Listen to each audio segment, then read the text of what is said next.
యేసు బోధించడం ముగించాడు. అందరూ ఆకలిగా ఉన్నారు.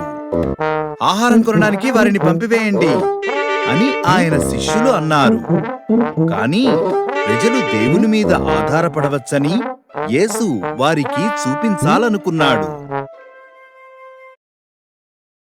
వారికి మీరే ఎందుకు భోజనం పెట్టకూడదు అని యేసు అడిగాడు. వీరందరికీ రొట్టెలు కొనాలంటే సంవత్సరం సంపాదన అంతా పెట్టవలసి ఉంటుంది అని అన్నారు ఆయన శిష్యులు. మీ వద్ద ఎంత ఆహారం ఉంది అని అడిగాడు యేసు.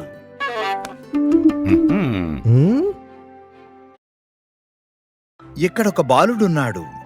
అతని వద్ద 5 రొట్టెలు 2 చిన్ని చేపలున్నాయి అని చెప్పాడు ఆంద్రేయ.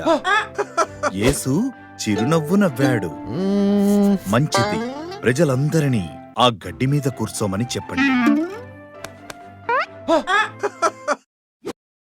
కాబట్టి ప్రజలు ఆ కొండ ప్రాంతమంతా కూర్చున్నారు. ఆ రొట్టెలు మరియు చేపల కొరకు యేసు దేవునికి కృతజ్ఞతను చెల్లించాడు.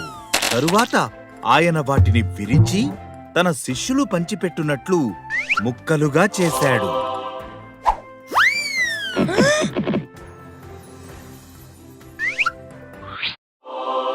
జనమందరికీ రొట్టెలను చేపలను యేసు శిష్యులు పంచారు.